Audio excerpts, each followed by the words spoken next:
vamos haciendo la introducción. Los chicos, la veo a la Lucy, yo no sé ver a todas las personas. Juan ya está, ya entró. ¿Y Estefanía? Sí, están todos, bien. Sí, sí, están los tres, están los tres.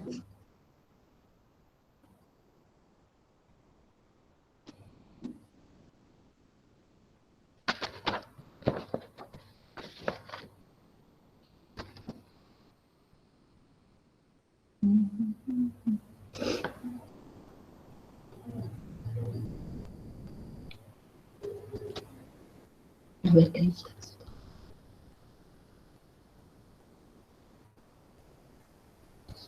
Tenemos compañeros, a ver, de otros lugares, de Santa Fe, de San Vicente.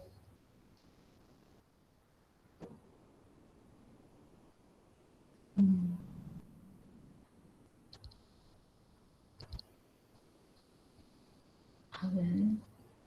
Mi compu es viejita y es media lenta para abrir todo junto.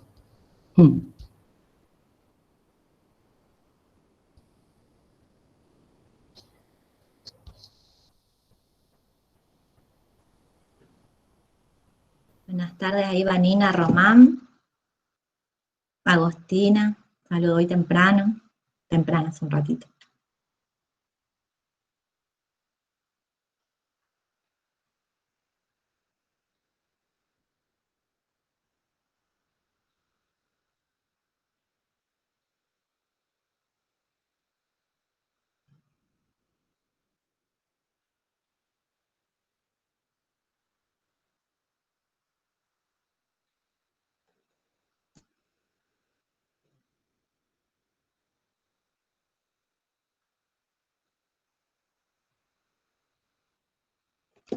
Bueno, vamos las 2:10, vamos arrancando, ¿les parece? ¿Sí? 47 personas, después se van sumando, vamos a hacer la introducción con las compañeras que estuvimos como propulsando la mesa de infancias y juventudes. Bueno, bienvenidos a todos, como la Silvi debe haber dicho. Se te apagó el micrófono, Paula, se te apagó el micrófono. Ahí está, vuelvo. Bienvenidos a todos, decía como la Silvi debe haber hecho una introducción, este es el quinto encuentro del ciclo de CAPAX denominados Prácticas en Salud Mental en tiempos de pandemia, y en esta oportunidad, junto con Emilia Fraile y Laura Palero, ¿sí? La problemática como coordinadoras de la mesa, obviamente, vamos a escuchar a gente con experiencias y trayectoria mucho más importante. La temática de la mesa va a ser sobre infancias y juventudes contextualizadas, ¿sí? Nos van a acompañar como expositores la doctora Ana Bloch y el equipo de la ludoteca La Punta del Ovillo y la extensión de la Ludo en tu barrio en el CAPS de Las Lomas, ¿sí? Ellos son Estefanía Céspedes, psicóloga, licenciado en psicología Juan Pablo Hetzer y la licenciada en psicología Lucía Snidri. Las chicas van a hacer un breve currículum de los expositores de la mesa, de los y las expositoras de la mesa.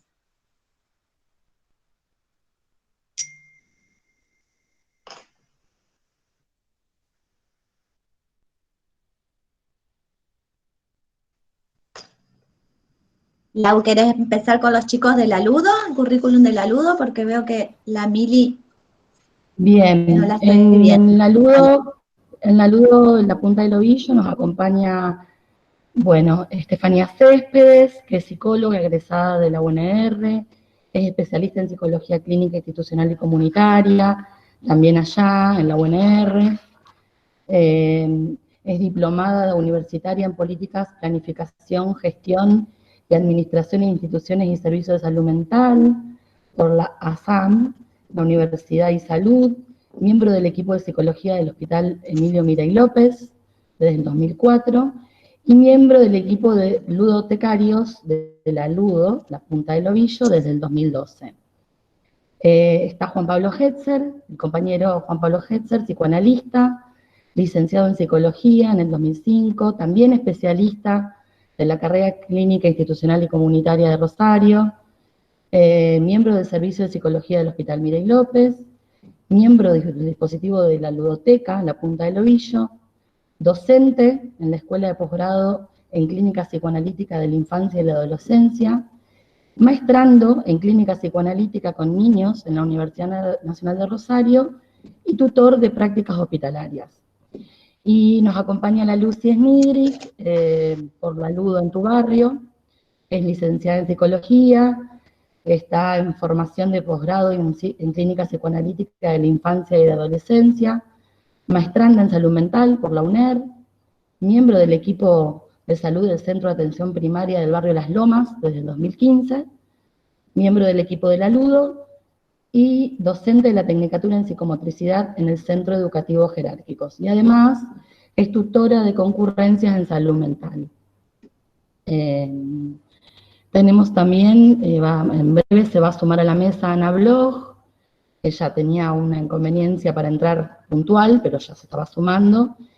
Y Ana es doctora en psicología, psicoanalista, especialista en psicología clínica en instituciones y comunidad, profesora titular de la Cátedra de Intervenciones en Niñez y Adolescencia en la UNR, investigadora, categoría 2, directora del Centro de Estudios de Psicoanálisis en la Argentina, en la UNR, docente de la Maestría de Psicoanálisis con Niños en la Facultad de Psicología, también en la UNR, integrante de la red INFIES y del Foro de Cátedras de Infancia a nivel nacional. Bueno, tiene numerosas publicaciones, libros de investigación publicados, todos en torno a las prácticas del psicoanálisis con niños y en educación e historia del psicoanálisis con niños en Argentina. Así que esas son las personas que hoy nos van a acompañar. Y bueno, y le vamos a dar, escribimos un breve texto y intentamos colectivamente entre las tres hacer algo breve que transmita la intencionalidad y el sentido de este espacio. No sé si quieres arrancarlo, Pauli. La Mili anda por ahí. La Mili está ahí preparada, sí, está acá. Ahí está. Dale, bien. Arranca Mili.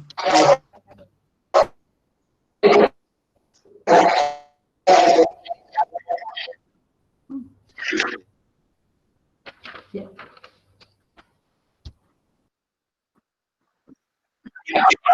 Bien.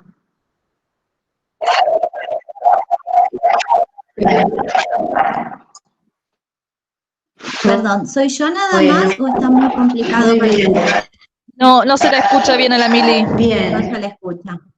Este espacio de intercambio impulsado por... Bueno. No, no se escucha. No, no se escucha. Voy a leer la parte que es un texto colaborativo, así que nos gustaba estar presentes todas en la lectura, pero bueno, voy a arrancar leyendo la parte que le correspondía a Mili y sigo con la que me corresponde a mí y finaliza Laura. Los problemas de internet, bueno, nos hace más colaborativos todavía a nosotros. Dice así el texto que escribí. Dice, en este espacio de intercambio impulsado por los y las trabajadoras comprometidas en la salud mental comunitaria y los derechos de las usuarias, se construye en torno a la idea de conversación.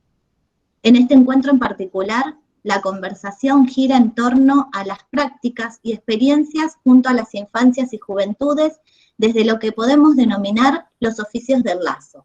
De la mano de un grupo de autores implicados en la temática, Frigerio, Cornu, Dicker, Barbayelata, Corinfeld, Rodríguez, entre otros. Al respecto, Frigerio y Cornu postulan que esa sensación, la de cabalgar las olas, de navegar por mares inquietos e inquietantes, es propia de los oficios del lazo, de los oficios del acompañamiento.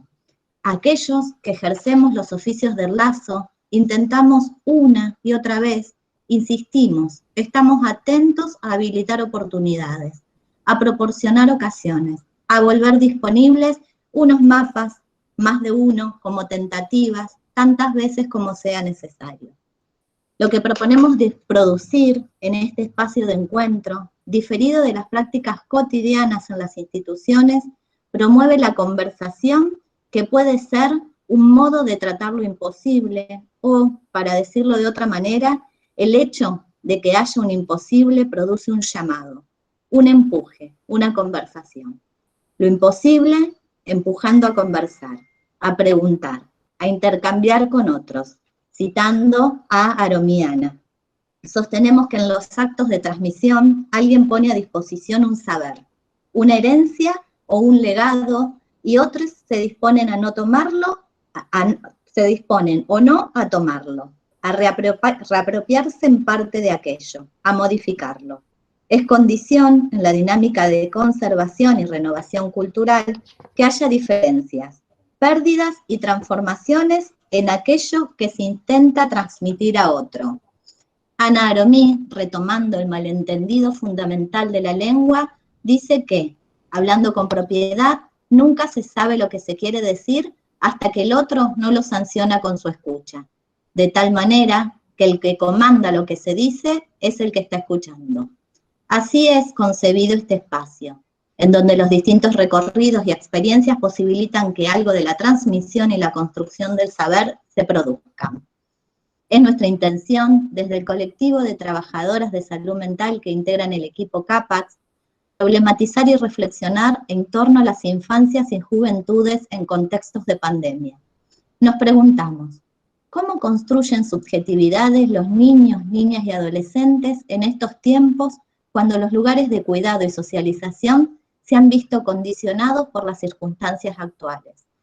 Si bien el contexto de aislamiento y distanciamiento social se presenta como un espacio en el cual lo endogámico se promueve como principal opción de cuidado, también conlleva su propia encerrona.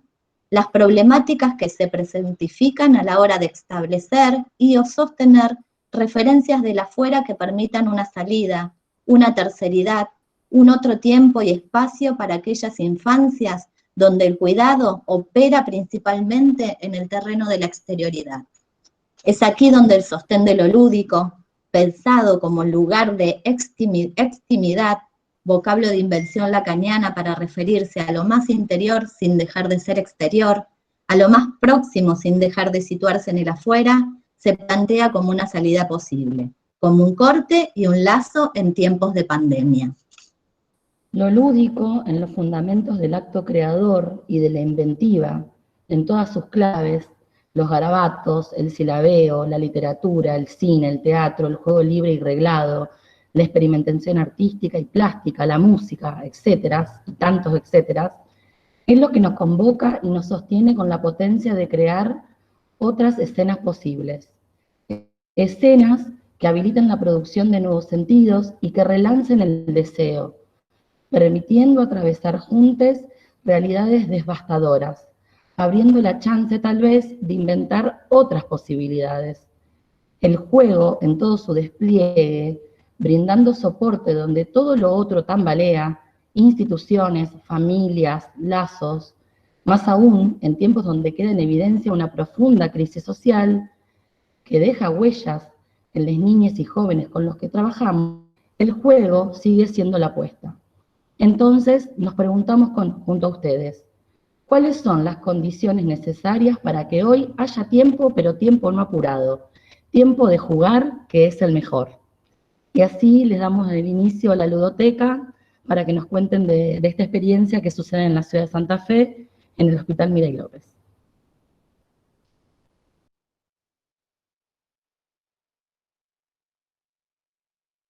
Bueno, arranco yo un poco para caracterizar el espacio y creo que esa pregunta, que está muy buena, me parece que la podríamos ir contestando a medida que vayamos como desarrollando un poco algo de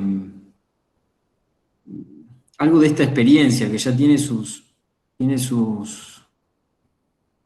aproximadamente 9 años, porque arrancamos en 2012, y para quienes no conocen el espacio, me parece importante ubicar que la invención de una ludoteca representó, digamos, un punto de llegada en una serie de reflexiones y de retrabajos ligados a la asistencia de la población infantil en una zona de la ciudad que muchos de ustedes conocen, es una zona que históricamente ha quedado en los márgenes de las políticas estatales, zonas en las que la miseria es, o digamos así, la catástrofe es algo cotidiano. Yo lo diría en esos términos. Pero también es la resultante de una suerte de reflexión sobre la puesta en valor de la asistencia a la población infantil que, bueno, concurre a distintos sectores del hospital. Ustedes saben que el hospital tiene un servicio de odontología, tiene un servicio de pediatría, tiene una internación. Hay otros lugares por donde circulan niños. Tenemos el consultorio externo de psicología infantil. Y digo que es un punto de llegada la ludoteca porque tiene que ver con, yo diría, con la posibilidad de resituar algo de lo que veníamos identificando como aquello que la institución en la que trabajábamos hacía totalidad. Me refiero a aquello que la institución hospital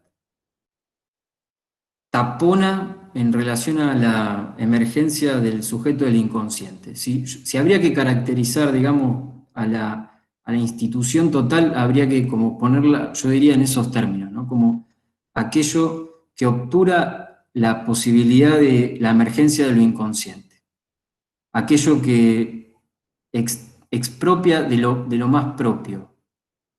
Me parece que, como decía, la historia de la ludoteca tiene una historia y me parece importante no descuidar este punto. En el hospital se asistía a la población infantil, pero infancia y juego estaban escindidos. Es decir, había en consultorio externo una caja, había asistencia a niños en consultorio externo de psicología, pero no había caja de juego.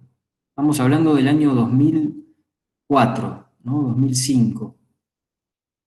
Entonces, me parece que en eso la institución hace totalidad, en la disyunción entre infancia y juego. Entonces, es un poco, la ludoteca es un poco, decía yo, el punto de llegada, porque previamente a pensar el dispositivo, es un dispositivo que se inscribe en lo que tiene el hospital en relación a la lucha para que el lugar deje de ser un manicomio. El hospital es hoy un hospital a dominancia manicomial, a pesar de que haya transformado su nombre y pase de ser hospital psiquiátrico a hospital polivalente. El dispositivo ludoteca es un dispositivo más en la lucha desmanicomializadora. Yo lo diría en esos términos. Y como antecedentes de la ludoteca, como antecedentes de un espacio que fundamentalmente está destinado a promover procesos de simbolización, ¿de qué? Del traumatismo. O sea, esa población infantil que asiste al hospital es una población que yo decía ha sido históricamente marginada, pero ha quedado expuesta al abuso en sentido extenso. Al abuso sexual también, pero también al abuso político de aquellos adultos que están al cuidado de esas infancias. Y que hacen lo que pueden. Nos encontramos con adultos muy, muy arrasados para poder sostener y habilitar el juego en la infancia. Entonces, decía, este dispositivo tuvo antecedentes, este dispositivo tiene que ver con un replanteo sobre la clínica psicoanalítica con niños y también con el hecho de haber pensado en una respuesta desde lo grupal. Y lo grupal, ustedes saben que ha tenido como ha sufrido una brutal represión. Con la dictadura militar, lo grupal, desde el punto de vista de la práctica, pero también de la teorización, ha sufrido una brutal represión, diría yo. Entonces, apostar a lo grupal, y me estoy refiriendo a que antes de la ludoteca hemos llevado adelante dispositivos clínicos de juego grupal, con pelota, al aire libre, en la canchita del hospital, tiene un carácter contrahegemónico, digamos, teóricamente, prácticamente y también al interior de la institución. Poder pensarlo grupal me parece que recogía lo mejor de las producciones psicoanalíticas anteriores a la dictadura militar, y en ese sentido pensábamos que lo grupal apuntaba en muchos casos a un trabajo de filiación. En el juego del fútbol veíamos que ahí se define algo del orden de la consolidación de la identidad, mayormente de la identidad masculina. Entonces los niños que invitábamos a formar parte del espacio de juego grupal al aire libre eran pibes con la tarea de llevar adelante como ese trabajo psíquico en la pubertad. Eran niños púberes que invitábamos ahí. E hicimos la experiencia también de incluir niños a dominancia psicótica, con una estructuración a dominancia psicótica, y el grupo ha operado como un soporte indispensable en la estabilización de estos niños. Entonces, digo, la ludoteca como punto de llegada de todo un retrabajo de las prácticas, también es un dispositivo que surge como iniciativa del equipo de trabajo, de los trabajadores, es decir, de quienes veníamos sosteniendo la asistencia a la población infantil. Es una decisión que tomamos como equipo de trabajo y se caracteriza porque es un dispositivo, se caracteriza, digamos, por algo también, además de, como decía, de ser un espacio en el cual promovemos a través de numerosos talleres procesos de simbolización del traumatismo y la experiencia.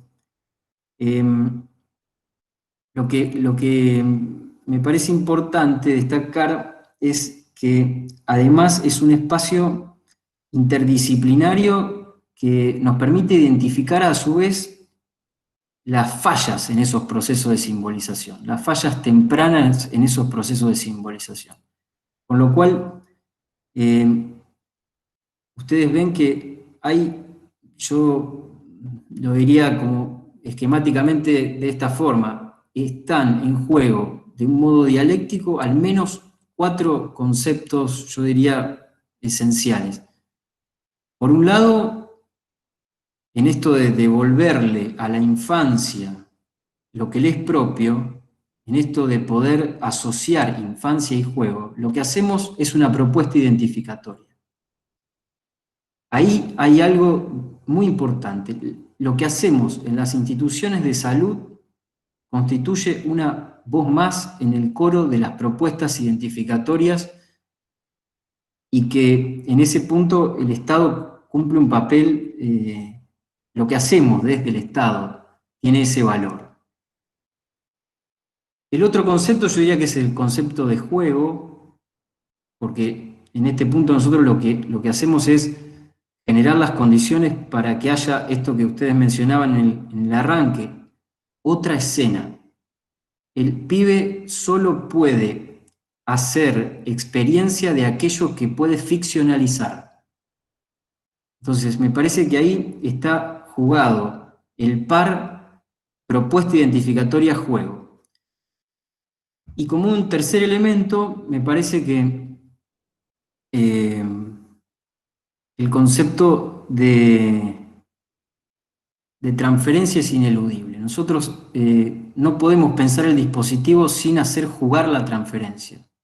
Si hoy habría que decir en qué consiste, digamos, generar dispositivos de acercamiento a la infancia desafiliada, desamparada, en qué consiste generar esos dispositivos, yo pensaría que se trata de construir lugares de referencia donde exista un marco para que se produzca la transferencia. Si los pibes hoy se referencian con la ludoteca, nosotros recibimos a un promedio de 40 niños en el hospital, 35, 40 niños, pero la extensión de la ludo en el barrio recibe otros 15, en total seremos entre 50 y 60 pibes. Me parece que si hoy se referencian con el espacio es porque la transferencia está en juego. Lo más importante, me parece, del trabajo durante la pandemia fue la necesidad de sostener, de poner a prueba estas transferencias. Esto es lo específico, me parece a mí, en un sentido del trabajo en pandemia, es el hecho de que se ponían a prueba las transferencias con el espacio, las transferencias con nosotros, quienes coordinamos, con las familias. Con lo cual el concepto de transferencia me parece como el tercero, y el cuarto es el de institución pública. Nosotros entonces hacemos jugar dialécticamente esos cuatro conceptos. Propuesta identificatoria, juego, por otro lado, transferencia e institución pública. ¿Por qué? Esto me parece muy importante, porque es a través del espacio público como puede conocerse la realidad. Digo, para un niño que se está estructurando psíquicamente, la posibilidad de conocer el mundo es a través del espacio público. Entonces, la ludoteca es un espacio abierto a la comunidad. No es, esto lo quiero destacar, no es un espacio destinado únicamente a pacientes. Nosotros le dimos vuelta mucho a esta pregunta. Bueno, ¿cómo pensar un dispositivo destinado a las infancias sin psicopatologizar los primeros tiempos de la vida? Si bien, como yo decía, es un dispositivo pensado desde el punto de vista de la clínica, es eminentemente clínico, y nosotros, como les decía, promovemos procesos de simbolización, al mismo tiempo identificamos los fracasos en esos procesos, y en ese punto lo que podemos hacer es intervenir para producir, si es necesario, una indicación para que ese niño tenga un espacio propio de análisis. Entonces, a veces el niño llega a la ludoteca y después pasa a un consultorio si vemos que eso es necesario, y a veces llegan a los consultorios y después pasan a la ludoteca. Digo, a veces pasan por la ludoteca los niños que, bueno, tienen que por alguna razón, por alguna crisis, por muchas de ellas ligadas últimamente al consumo y también a los intentos, digamos, de suicidio, los niños que deban estar internados durante el tiempo que establece la ley en el hospital también pasan por la ludoteca. Y en este sentido, la ludoteca tiene como una complejidad que también tiene una especificidad al interior de cada propuesta de taller. Todos los talleres tienen como una consigna diferente.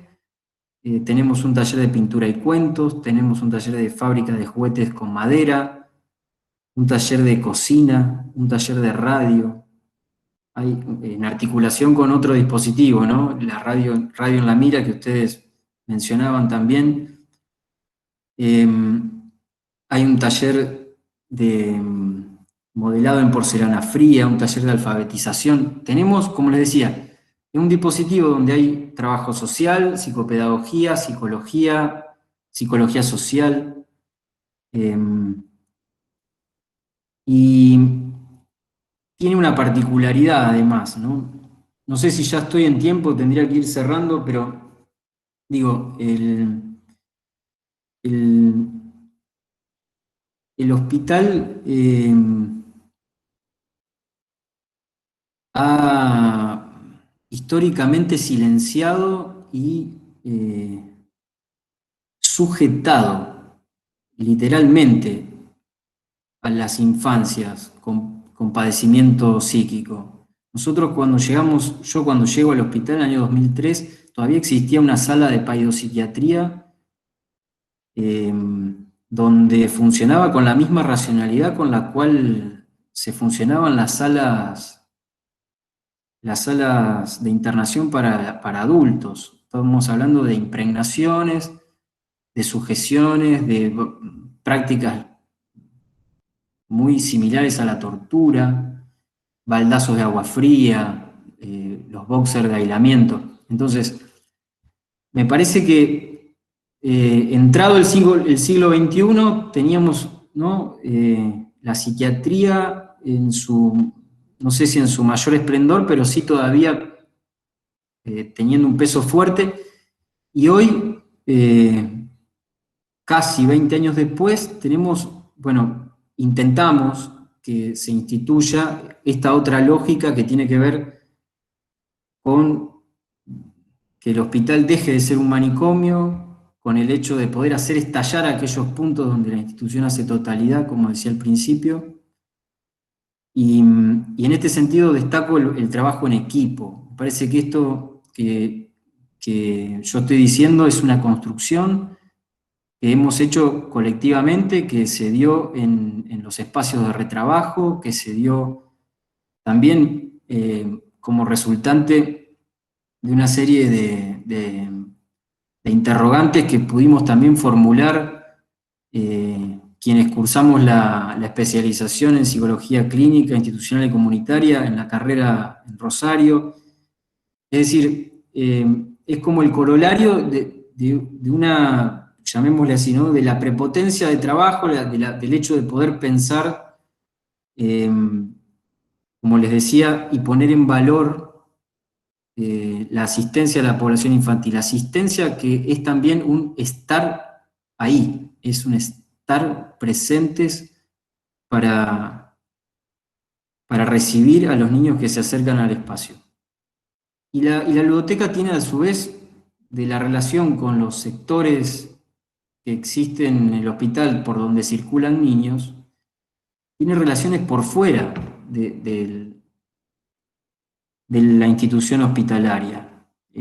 Nosotros trabajamos con las escuelas cercanas, trabajamos, bueno, en este caso aprovechamos el tiempo de pandemia para poder vincularnos a organizaciones barriales, las escuelas de fútbol para niños, editoriales cartoneras, la universidad misma, la UNL, pero también la ludoteca es un lugar de las prácticas preprofesionales de los alumnos de psicología, de nutrición, con lo cual es un espacio que no solamente está abierto a la comunidad de niños, sino también a otras instituciones. Bueno, hay un montón de otras cosas, yo hice un breve resumen, y en todo caso, si hay algo que les haya quedado, lo podemos ampliar en el intercambio. Le cedo la palabra y reitero mi agradecimiento Genial. reitero mi agradecimiento a la invitación. Gracias, Pablo. Gracias, Juan. No sé cómo van a seguir los chicos de la Ludo, si con la experiencia barrial, si Estefanía va a sumar algo del hospital. Bien.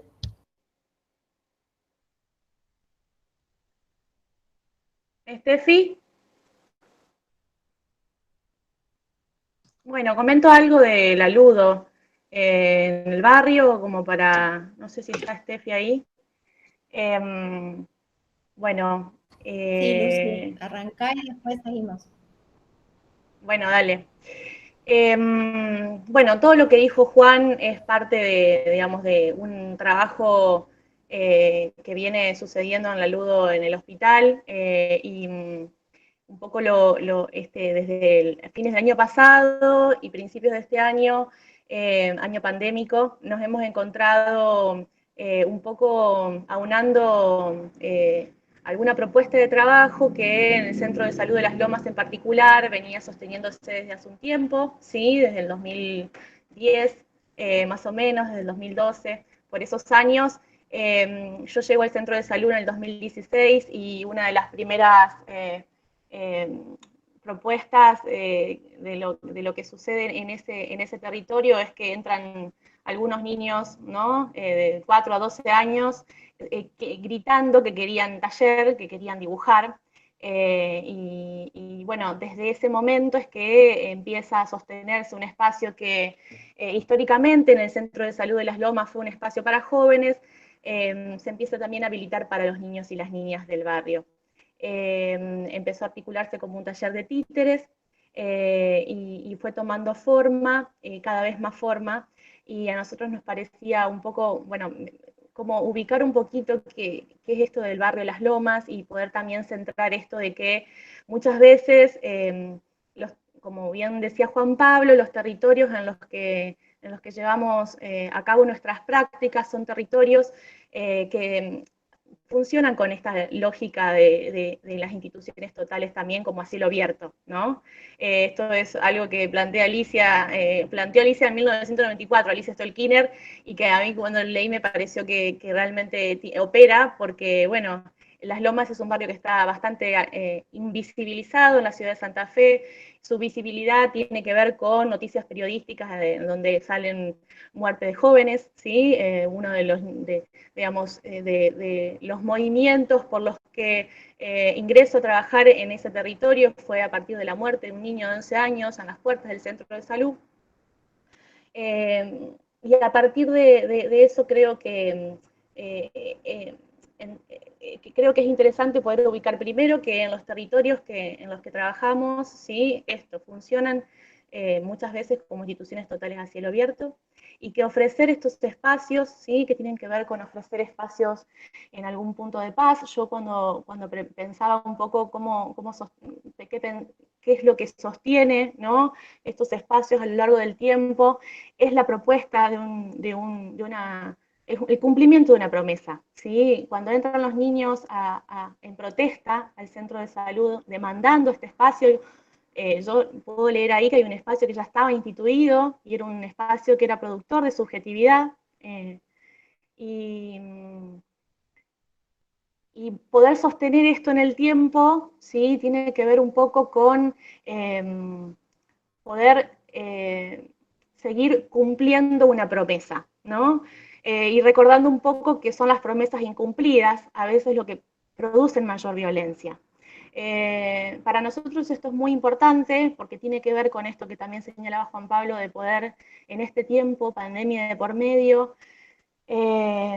poder pensar que los niños, si se encontraban desafiliados de algunas instituciones antes de la pandemia, entendemos que la pandemia lo que hace es desafiliarlos aún más de las instituciones o de las vías institucionales que le habilitaban acceso a derechos básicos y también a espacios terceros, ¿sí?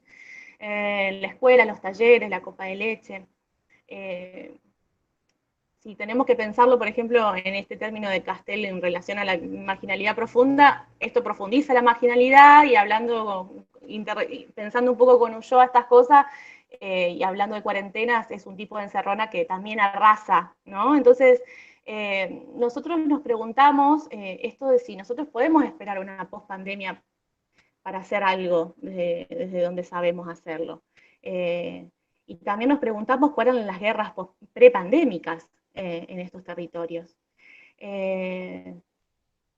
Así que bueno, un poco en este tiempo de pandemia, la ludoteca siguió funcionando y siguió ofertando esto, ¿no? La oferta de un vínculo, de la transferencia, sosteniendo el espacio, sosteniéndonos en la referencia.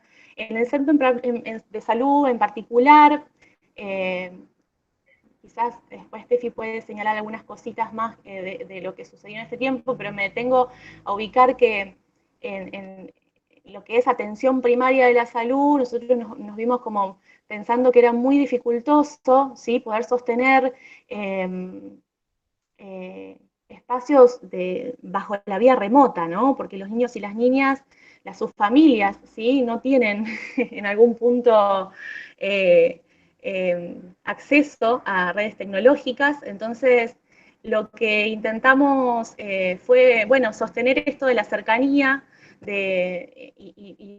bueno, a partir de la oferta de esto de seguir ofreciendo, digamos, seguir en contacto con los chicos a partir de esto de poder ofrecerles kit de juegos para que ellos puedan jugar en su casa, ¿sí?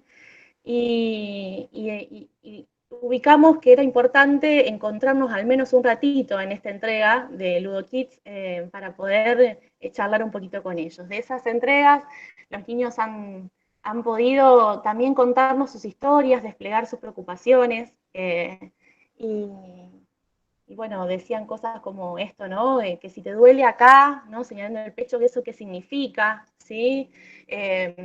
Extraño venir a este lugar, en mi casa no puedo dibujar, ahora puedo escribir mi nombre, ¿sí?, cuando le entregábamos el pizarrón, quiero ser científico y trabajar acá, ¿sí? Digo, la pandemia también ha abierto la posibilidad de nuevos héroes, y el centro de salud estando como referencia en estos contextos donde creo que la pandemia como que puso en el centro del eje a la salud, ¿sí?, para todos y todas, y también a la muerte. Particularmente en estos niños y niñas que atraviesan estos territorios, yo creo que tienen como un bagaje interesante como para poder sortear, al igual que sus familias, algunas situaciones críticas y complejas. El acercamiento a la muerte es cotidiano y por lo tanto yo creo que algo de esto tuvo un impacto diferente que quizás en otros niños que viven en otros lugares de la ciudad.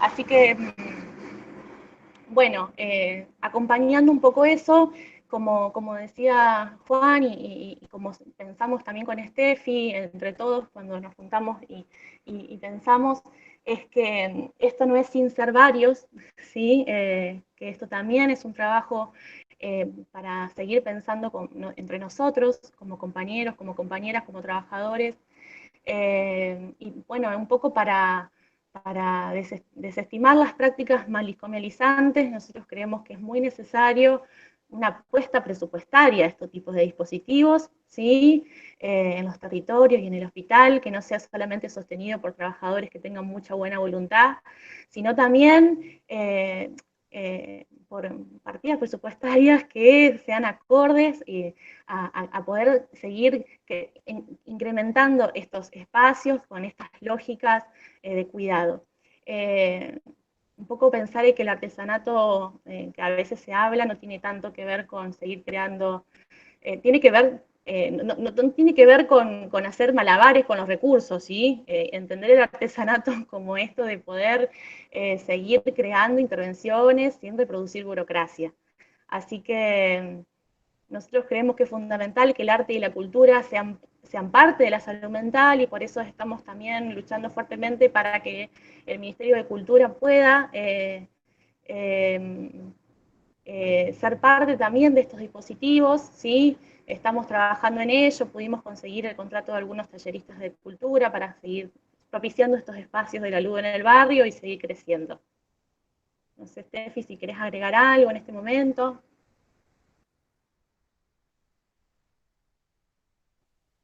No, pregunto cómo estamos con el horario, si por ahí hay alguna pregunta y la podemos continuar en el momento de las conversaciones. No sé cómo está Ana con el tiempo.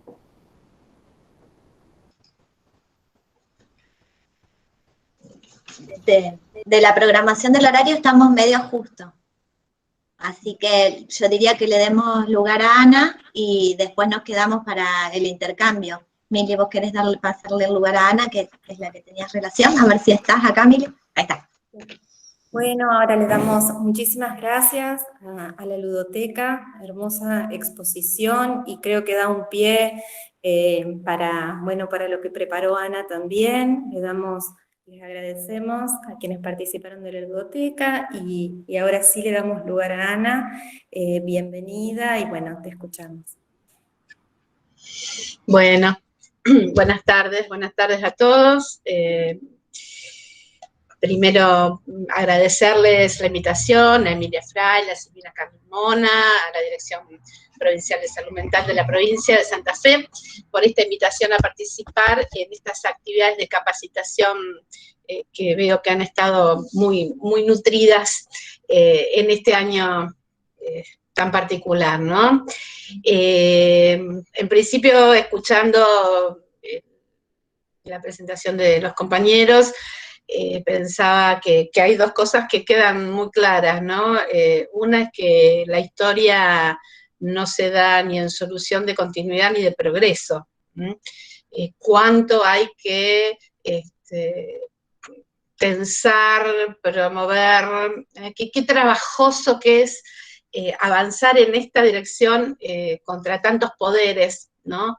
En algo que en realidad como propuesta de trabajo sería, ustedes hablaban de presupuesto y por supuesto que hace falta, pero además mucho más económica que ciertas otras políticas, ¿no? Y sin embargo, hay las cuestiones que atraviesan este tipo de propuestas que tienen que ver con la desmanicomialización, que tienen que ver con la producción de una subjetividad capaz de tener una posición activa, una autonomía y una conciencia crítica, siempre cuestan tanto trabajo, tanta pelea, ¿no? Y bueno, qué importante que es también recuperar la historia. Por eso me pareció muy importante también lo que decía Juan Pablo en relación a la posibilidad de recuperar lo que fue la historia de los trabajos grupales, de la clínica grupal en nuestro país, que cuando empezaba con fuerza a desarrollarse,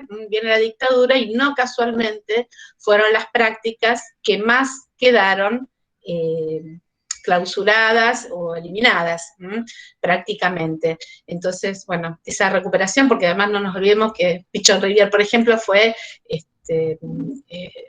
absolutamente, es aún hoy absolutamente reconocido en el mundo, y nosotros no le damos, por ejemplo, el estatuto genealógico y filiatorio, ¿no? Que muchas veces merece. Digo, qué importante que es recuperar esos procesos a los que apelaba y comentaba Juan Pablo. Y por otro lado, cuán importantes son las decisiones políticas para que estos espacios se sostengan, porque quienes lo sostenemos, o quienes yo lo he sostenido en otro tiempo y quienes lo sostienen hoy, estamos absolutamente convencidos y podemos evaluar los efectos multiplicadores en lo social de este tipo de espacios, ¿no? Mucho más que cualquier tipo de abordaje o patologizante o incluso de la práctica del caso por caso, ¿no? ¿Cuántos efectos multiplicadores tienen este tipo de experiencias? ¿Cuánto se pueden disparar a lo social? Así que, bueno, me parece valiosísima la presentación, los comentarios de los compañeros, y bueno, mucho más difícil sostener estas prácticas en pandemia, ¿no? Pero no imposibles, por lo mismo que ustedes van planteando. Yo la verdad que había preparado algo escrito, que creo que hacia el final de lo que preparé vamos a encontrarnos en relación a la presentación y a lo que yo tengo para un poco compartir. Así que voy a ir como contando y leyendo, porque si no me suelo tener el problema, ya sabes, Silvina, de que me voy mucho de tiempo. Bueno, una de las cosas, digamos, que ligadas al título del tema de la charla de hoy, que tiene esta propuesta de un poco analizar la situación de la subjetividad en pandemia, en niñas, niños y adolescentes, pero también en la población en general. Bueno, un poco como mencionaba, creo que era Lucía, en realidad la pandemia o esta situación también pone en jaque el cómo estábamos antes, y en todo caso hace visibilizar muchas de las situaciones en las que ya estábamos, y en todo caso las explosiona, ¿no? Y las tensa, ¿no? En relación a su máxima expresión. tanto en las posibilidades como en las dificultades fundamentalmente, ¿no? Ya veníamos teniendo esa sensación de que espacio y tiempo, o en realidad nuestra percepción de el espacio y el tiempo venía siendo fuertemente modificada. No obstante, esa primera etapa de detención, esos primeros 15 días, nos hicieron caer en varias cuentas. Esa frase, ¿no?, de para el mundo me quiero bajar, se vio relativamente realizada, solo que, bueno, a menos que fuéramos astronautas, bajarnos del mundo era imposible, pero la forma de bajarse tenía que ver más bien, como decía acá una de las compañeras, esta posibilidad cercana de la muerte, ¿no? Entonces, con el ASPO, y para resumir un poquito, se produce esa modificación importante de nuestra situación en torno a habitar los espacios. Esa situación vino a resaltar también cómo estábamos en distintos aspectos, ¿no? Y aparece esta gran paradoja que se instala, que bueno, que creo que es la que más modificación instala en el psiquismo, de que distanciarnos pasa a ser un gesto de cuidado, que esa distancia tiene que ser física, pero en lo posible no tiene que ser social, que no siempre tiene que ser tan física. El ejemplo que ustedes daban recién de ese pequeño encuentro, creo que viene a cuenta, siempre que se plantee esa distancia entre los 2 metros, mejor al aire libre, y varios etcétera que van haciendo muchas veces a que nos corramos de eje en relación al cuidado y se avecina este riesgo mayor en relación a lo que hoy dicen bastante los jóvenes, uno escucha bastante de que la pandemia ya fue justamente en un momento en el que no fue en absoluto, ¿no? Hace poquito tiempo Juan Carlos Bonovich planteó en un artículo que en esta pandemia se produce una especie de dilación, ¿no? A costa de la contracción del futuro, en el tiempo me refiero, ¿no? Y la abolición del pasado. Contracción del futuro y abolición del pasado. Por eso digo que es tan importante seguir insistiendo en la recuperación de la dimensión de la historia, ¿no? Pero al mismo tiempo, esta situación que estamos viviendo está siendo permanentemente planteada en términos de un antes y un después de la pandemia, ¿no? Como que, bueno, por un lado parece que no hay futuro, pero la pandemia también se puede pensar como bisagra, como corte en el tiempo, ¿no? Hay ahí como una contradicción permanente que podemos capitalizar para pensar en el después, que por ahora es más bien un siendo, más bien un gerundio, un presente continuo, un presente perpetuo, ¿no? Yo creo que tenemos que tratar de dividir y de fragmentar este tiempo, en términos psíquicos me refiero. Creo que no se trata ni de un antes ni un después tan tajante, pero obviamente la pandemia tiene esta dimensión de acontecimiento y de un acontecimiento que va a venir a cambiar el curso de la historia de modos aún inimaginables y algunas cosas que podemos imaginar y ver venir, pero por eso a mí me gusta poder hablar más bien hoy de lo que queda de pandemia. Si bien no sabemos cuánto tiempo queda, creo que se trata de poder sostener un poquito de que, como todo en la vida, en algún momento se termina, ¿no? Las guerras, los cataclismos y las pandemias, ¿no? Todo acontecimiento de este tipo, aún más si se sostiene en el tiempo, va a incluir cambios. Esos cambios se fundan sobre la base de lo ya vivido, de la historia, y de eso, que decíamos que es la importancia de esa transmisión, ¿no? Entonces, bueno, esa idea de un antes y un después tan tajante también borra la idea de proceso, y no creo que nadie de los que estamos aquí podamos decir que estamos igual que en el primer tiempo de pandemia. Hay un proceso que vamos transitando, aunque por momentos, bueno, al estar habitándolos muchas veces no podamos reconocerlos, ¿no? Y por otra parte sería ingenuo también no reconocer que ciertas transformaciones representacionales del espacio y del tiempo se configuraron solo en pandemia. Yo creo que esto ya venía siendo de algún modo y que en pandemia se profundizaron fuertemente en el punto en el que la virtualidad se constituyó en el recurso por antonomasia para la socialización y el trabajo, inundando, para quienes tienen conectividad, prácticamente todos los espacios de la vida, lo cual también crea una fuera bastante importante si no logramos pensar en estrategias en relación a la población que no tiene ese acceso.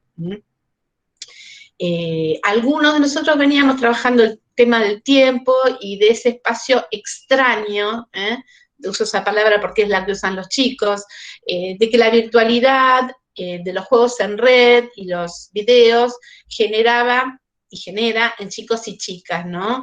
La escuela en todo caso se encontraba un poquito a salvo de esa interrogación, no me voy a detener ahora a hablar de la escuela, pero bueno, sí lo hablamos hace poquito en un conversatorio bueno, al que me convocó Silvina, pero bueno, personalmente yo venía planteando y tratando de poner en relación varios aspectos del juego virtual y los aspectos psíquicos que allí se ponían en juego en comparación con el juego desde la llamada presencialidad. No me voy a detener en eso, pero sí creo que vale traer el planteo de Alessandro Barico en la figura del surfista, porque a ver, aunque una población incluso no tenga gran acceso a la conectividad, esto está instalado y está instalado en la cultura y está. Así alguien no tenga en sus manos ese dispositivo y no tenga el acceso directo, habita en la cultura en la que todos los sujetos habitamos. El surfista es el que viene moviéndose en la superficie del agua, y hoy el modo de vivir, un poco de link en link al que remite Alessandro Barico, creo que se da para todos los sectores, esa vida habitada de una especie de liviandad o de lo que algunos autores hablan de modernidad líquida, y el habitar en situaciones de catástrofes o de violencia cotidiana, también hace que la vida se vuelva esa situación en la que los espacios se borran, se desdibujan, porque no hay tampoco dimensión de una espacialidad protectiva. Con el juego virtual, con la clase virtual, quienes tienen acceso a las tecnologías, con la virtualidad general, lo que nos produce es esa salida del espacio en el que estamos habitando, y lo dejamos representacionalmente, por lo menos ese espacio. Entonces, si tiempo y espacio se venían modificando fuertemente en nuestras representaciones, lo nuevo en todo caso es sostenernos en esta incertidumbre, una incertidumbre que por momentos se vuelve insoportable, y apelamos entonces a todos esos mecanismos que vemos hoy, la transformación en lo contrario, la negación de la pandemia ya fue, empequeñecemos el problema, o tenemos miedo, o tenemos terror, pero todos esos sentimientos van sufriendo transformaciones en la medida en que algo de la realidad que nos circunda o del modo en el que nos informan o nos informamos se nos presenta. Entonces lo que seguimos teniendo son procesos en el marco de un acontecimiento que se sostiene a lo largo de un tiempo, que además no sabemos cuándo terminará, pero que de algún modo terminará para venir a modificar nuestras vidas en alguna medida y recuperar algo de lo que fuimos en otra. En ese punto la adversidad se vincula con la guerra, pero también la adversidad de la vida cotidiana, en ciertos sectores, en ciertas situaciones de vida, se vincula con la guerra. Con la guerra en el sentido de lo que irrumpe inesperado y traumático en la vida cotidiana de la población, ¿no? En este caso, la incertidumbre tiene que ver más con la adversidad, también tiene que ver, y la incertidumbre, con que no se sabe cuándo termina, pero en algún momento se acaba. Las guerras traen dificultades enormes, desigualdades mucho más importantes. Esta es la situación que están relatando los compañeros: desocupación, hambre, imposibilidad de contar con espacios de referencia, de transferencia, lo que comentaban los compañeros, pero bueno, también muchas veces una fuerza, muchas veces colectiva, creadora, para hacer frente a esta terrible situación de adversidad que estamos viviendo, ¿no? Yo, bueno, tenía que escribir un artículo sobre COVID en estos meses. Yo digo que estábamos como los chicos con las tareas porque sobre todo el primer tiempo, a los chicos se les pedía en la escuela hacer tareas y tareas sobre COVID, bueno, a nosotros se nos pedía, plantear cuestiones respecto de la situación subjetiva de COVID, y con lo cual también estábamos de tarea en tarea respecto del COVID, que nos ayudaba a tramitar y a pensar, por supuesto, la situación, ¿no? Nuestra situación actual. Y bueno, teniendo que escribir sobre este tema, a mí lo que se me ocurrió fue preguntarme qué había escrito Freud en el periodo de guerra. Y con lo que me encontré fue con que Freud estaba teorizando la primera tópica del aparato psíquico y tratando de armar el esquema en el que se construye el aparato psíquico organizado en el sistema consciente, preconsciente, consciente, ¿no? Y me encontré con que, lo voy a resumir muchísimo porque quiero llegar a lo que también se liga a lo que planteaban los compañeros. Lo que Freud hace es comparar ese aparato psíquico con este juego de la pizarra mágica que había aparecido en ese momento y que la verdad que es maravillosa la pizarra mágica, pero bueno, a Freud le resultó muy, muy atractiva, muy interesante, y bueno, además Freud vieron que estaba pensando en algo y, no sé, volaba una mosca, y esa mosca que volaba ya lo ayudaba a pensar alguna teorización. La cuestión es que tratando de ver esa organización de la primera tópica, encuentra esta pizarra mágica y empieza a pensar que ese esquema de la pizarra mágica le permitía ver el esquema del psiquismo en relación a cómo algo se hace inconsciente. Freud escribía al mismo tiempo que estaba escribiendo sobre este tema, se estaba preguntando, por supuesto, en plena guerra, por las pulsiones de vida y muerte y por lo traumático. O sea, por lo que no deja huella en ningún lugar del aparato psíquico. A mí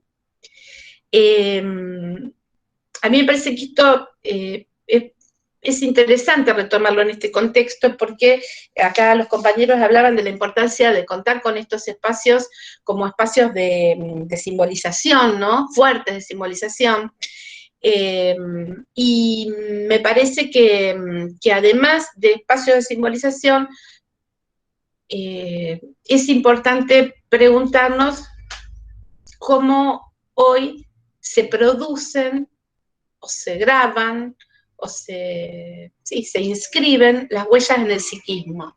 En el medio de esta dificultad de no contar con espacios, que para poder escribir, uno de los chicos, ustedes le regalaron una pizarra, me pareció re interesante porque digo, le regalaron, no es la pizarra mágica, pero por lo que escuché, uno de los juegos era una pizarra, ¿es así? Sí, un pizarrón.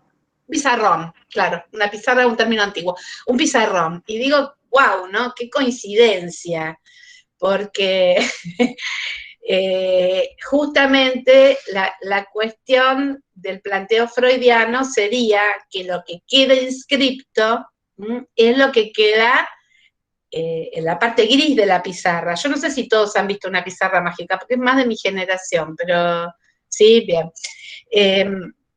Lo que dice Freud es, en la lámina transparente no hay huella, nunca queda una huella, la huella queda en la pizarra gris, en la que está por debajo, que además se borra, pero bueno, actúa ahí como mecanismo de olvido, etcétera, etcétera, ¿no? Y yo pensaba, bueno, ¿qué pasa con la posibilidad fundamental, y ustedes lo dicen de otra manera, ahí donde no iba a haber espacio de encuentro, ustedes donan una espacialidad para escribir. Y digo donan, porque me parece que no es lo mismo. Ahora voy a avanzar un poquito más sobre eso, pero pensaba, bueno, qué casualidad o no, qué coincidencia, más que casualidad, pensar en que los espacios requieren, digamos, generar este tipo de espacialidades en el trabajo con niños es imprescindible para que alguna huella se inscriba en tiempos de tanta liquidez, mucho más en pandemia y mucho más allí donde la virtualidad tampoco permite algunas inscripciones que estamos viendo que se pueden ir dando, algunas socializaciones que estamos viendo que pueden irse sosteniendo, aunque todavía no las tenemos muy claras, pero vemos que eso se va produciendo con muchísima velocidad y mucho más en este tiempo de aislamiento, ¿no? En ese sentido, bueno, por un lado, no nos queda otra que preguntarnos qué huella psíquica dejará esta pandemia, cuán traumático resultará el tránsito y también cuánto de lo vivido en este tiempo puede ser situado como experiencia y como experiencia que deje una huella psíquica, además de que no sabemos cuáles van a ser las consecuencias a nivel global. Pero me parece que hacer de ese encuentro en el que ustedes le dan estos juegos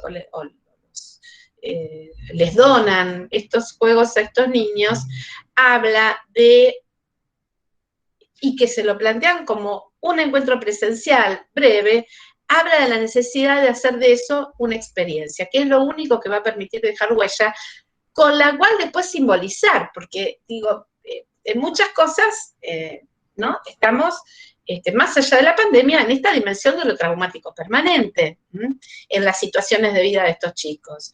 Ustedes han dado algunos ejemplos realmente del horror y de lo traumático. No hace falta pandemia, para estos chicos institucionalizados, para que vivan lo traumático y el horror y todo lo demás.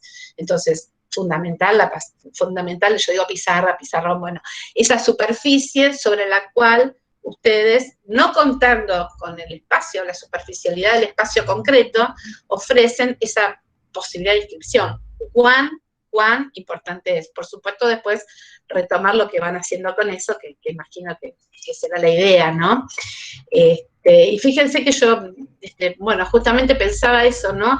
Qué importante que es pensar, o digamos, más que qué importante, cuánto más necesario va siendo cada vez que las instituciones públicas, tanto de salud como de educación en relación a niños, que son espacios donde los niños bueno, habitan en su gran mayoría, como estos espacios grupales para niños, ¿no? Tienen que tener, como para poder contribuir a todo tipo de propuesta de dispositivo psíquico que ayude a producir huella, capaz de hacer una ligadura psíquica y una simbolización, ¿no? Por ejemplo, cuán alejada está la escuela de eso, ¿no? En hiperpedir tareas para quienes están escolarizados. Y en ese sentido, cuánto más ajustados a estos tiempos están este tipo de dispositivos, a las necesidades concretas del psiquismo infantil y de la subjetividad actual. Cuánto más cercana a las necesidades reales de los chicos hoy, con o sin pandemia. Bueno, con pandemia extremados aún más, ¿no? Se vio todavía más evidenciada la falencia de la escuela y más evidenciada la capacidad artesanal, creativa y propositiva de trabajos que tienen las características del equipo que sostienen ustedes, ¿no? Me parece que esto es nodal, y que es nodal que desde lo público se sostengan este tipo de cuestiones, porque, a ver, el sistema de salud también viene de otras lógicas y de otros dispositivos, y también ante estas situaciones se reinstalan esas lógicas manicomiales, esas lógicas represivas o esas lógicas del control. Por eso insistía en, bueno, la historia no necesariamente de ninguna manera es lineal, y cuánto reaparece de lo antiguo en lo nuevo y potenciado a veces del peor modo. Por eso me parece que es ahí una apuesta muy fuerte en la que hay que tratar de sostener cuando dicen que piden presupuestos. Bueno, ¿no? Creo que lo que piden es justamente políticas que apunten a no volver a la línea anterior, que además son las que más rápidamente se instalan, no solo por cuestiones ideológicas y de poder, sino que son las más fáciles. Digo, para un maestro es más fácil dar tarea. A ver qué dicen acá. Claro, la medicalización y la clasificación se instalan rápidamente. Son más fáciles. La lógica positivista es mucho más sencilla de instalar. Esto es mucho más trabajoso, pero la verdad que en la economía libidinal también de los trabajadores muchas veces nos permite, bueno, sostenernos en otras lógicas, ¿no? Ustedes dicen la dimensión del grupo, sin ninguna duda. Bueno, voy a retomar un poquito más. Entonces, bueno, dijimos algo muy parecido, ahora iba a decir algo muy similar a lo que dijeron ustedes, en el sentido de que, bueno, será necesario considerar que el psiquismo de niñas, niños y adolescentes y adultos, como sostenes de esos niños, niñas y adolescentes, deberíamos contar con ese tiempo no apurado, disponible para producir huella. No hay producción de huella sin tiempo y espacio, no hay producción de huella sin pizarra mágica. Capaces de ligar simbólicamente, y acá está el punto, los acontecimientos que estamos viviendo. Pero no, por favor, con esas tareas de hacer el dibujito del COVID. Justamente eso, bueno, en algún niño que cuenta con un contexto, con padres que pueden hacerlos, trabajar, charlar, disparar con eso alguna cuestión, puede ser. Pero si no, la verdad, esa tarea es unidireccional y el niño lo único que siente es que no quiere saber más nada de eso porque es más traumatizante que lo que está viviendo en sí de la pandemia, ¿no? Porque es como decir, bueno, ¿no? Está esto que no se inscribe y que queremos que se inscriba del modo traumático, en el exceso del pedido, de la tarea. Entonces, se duplica lo traumático. Lo digo en relación a la tarea, por supuesto, que también en relación a la salud, más bien por la vía del abandono, el desentendimiento y de la excusa, ¿no? Bueno, hay muchas variables ahí para pensar, después las charlamos en todo caso. Entonces,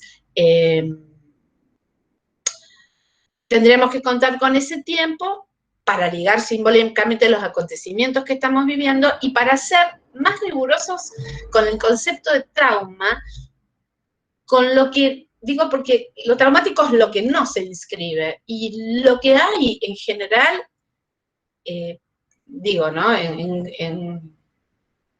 Hablando de dónde se gasta el dinero, ¿no?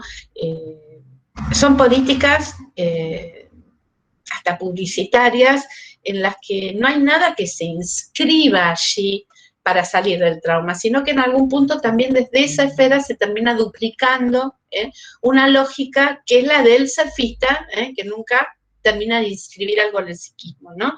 Lo que no logra dejar huella psíquica, que ya sabemos que tiende, y eso dice Freud, hace un siglo en el medio de la guerra, a instalarse en la repetición. Entonces, creo que desde el punto de vista psíquico, por supuesto teniendo las necesidades básicas cubiertas y un nido de vida en el que habitar, este es el trabajo que tenemos que dar los adultos para cuidar de niños y niñas, ¿no? Las experiencias se construyen en el entramado de lo singular y lo grupal colectivo, diría yo, y en ese encuentro lo importante es que se produzca esa zona de juego, esa zona de placer, esa zona de simbolización, porque solo en esa zona se logra una inscripción de huella y una posibilidad de sentir ese encuentro como experiencia.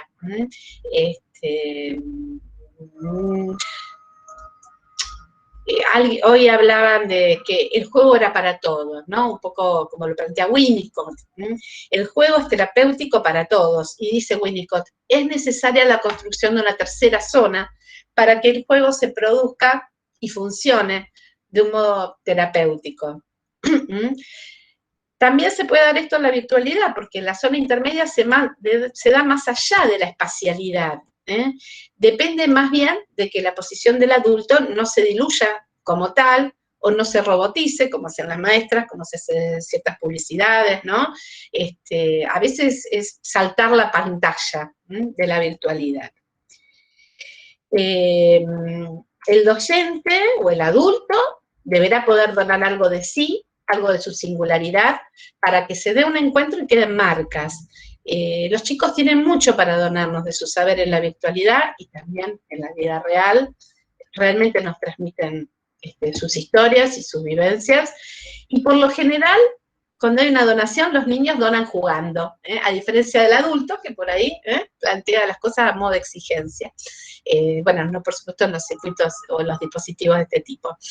Entonces, no hay experiencia simbólica si no hay, bueno, acá ustedes hablaban de transferencia, y yo agregaría, bueno, el adulto donando algo de su singularidad, algo de sus recursos, de sus simbolizaciones, para sentar juntos a una zona de simbolización de la que todos necesitamos, a lo que todos necesitamos pasar para procesar este momento. Esa simbolización es la que va a ser de velo, para permitir que juntos construyamos ligazones. De eso los adultos somos responsables en este momento. Bueno, después les cuento porque me parece que, no sé cómo estoy de tiempo. ¿Tengo un ratito más? No me quiero pasar para que tengan lugar para las preguntas. 5 minutitos más puede ser de cierre, Ana. Entonces paso un poquito esto. Así puedo llegar a esto que es lo que quería compartir. Quería compartir con ustedes un concepto con el que me encontré hace poco tiempo, a raíz de una tesis de Mónica Castaño, que realmente me parece que es una tesis sobre justamente espacios grupales, dispositivos lúdicos grupales. Es una tesis muy interesante en la que hay una sistematización muy fuerte de las experiencias en dispositivos de este tipo, que se las recomiendo, acaba de defenderla, y bueno, Jorge Volnovich trajo a colación este texto de François Julien en su libro 5 conceptos propuestos al psicoanálisis, que dentro de los cuales habla del concepto de disponibilidad. Él dice que es alguien que trabaja en psicoanálisis y trabajó también en el campo de la filosofía e investigó acerca de este concepto de disponibilidad y muchos otros en la lógica de Oriente, en los modos de vida y socialización y filosofía oriental. Este concepto de disponibilidad, a diferencia de lo que sería disponer, que estaría más ligado a lo que planteábamos antes, de cierta disposición de las instituciones de salud, de las instituciones de educación respecto de lo que los niños y niñas deberían hacer, él dice, bueno, a diferencia de lo que sería disponer, que sería adoptar un determinado orden y arreglo, este modo de ver la disponibilidad que plantea Julien supone una apertura que se encarna en una conducta y una actitud acorde a una estrategia, dice. Yo diría a una dimensión política, a una estrategia política. Que se encarne, me gusta mucho el término, ¿no? Significa que involucra la dimensión que habitualmente nombramos como poner el cuerpo, que ustedes lo hacen, y quienes trabajan en estos dispositivos, en cada una de las situaciones. La disponibilidad supone no tener algo fijo, previamente pensado. Ahí él retoma el concepto de asociación libre freudiana, ¿no? Al mismo tiempo que realizar un acompañamiento acorde a lo que niños, niñas y adolescentes nos plantean como necesario. Para eso es necesario precisamente donar tiempo y compartir espacio, pero además tener la apertura suficiente para tomar en cuenta lo que ese niño trae, niño, niña trae. La estrategia no estará previamente fijada, al igual que el camino. Se trata de acompañar en una caminata conjunta, en la que lo que se potencia está dado en la simetría adulto-niño, pero también en el respeto, que no se asienta en una libertad, dirá Julien, sino en el despliegue de una relación, me encantó esto, de una relación armoniosa de la integración. Propone hablar de integración, de relación armoniosa de integración, en lugar de hablar de libertad. Y ahora vamos ahí. La integración se dará en lo que nosotros llamaríamos el colectivo, aunque entiendo que conlleva una dimensión menos aglutinante, la que plantea Julien. Julien avanza un paso más y hace una apuesta muy fuerte y muy cara en estos días, que marca la enorme diferencia para afrontar esta pandemia entre otras cosas, él no está hablando de pandemia, ¿no? Julián dice esto: Europa desconoció el recurso de la disponibilidad porque desarrolló un pensamiento de la libertad. Y es muy interesante pensar lo que plantea Julián para este momento, en tanto que se reclama una libertad que nos descuida. Estamos en un momento en el que en nombre de la libertad se proponen los mayores descuidos. ¿Cuál es la lógica occidental? Él plantea que lo contrario a la libertad es la servidumbre. Podemos vincularlo con la categoría del amo y el esclavo o con otro tipo de servidumbres actuales, pero la referencia siempre es la de la verticalidad en las relaciones de poder. El sistema jurídico mismo está basado en esta oposición y presupone siempre una lucha entre partes que hay que dirimir. El interés superior del niño invita a salir de esa lucha para contar con adultos en disponibilidad. Disculpen, ¿eh?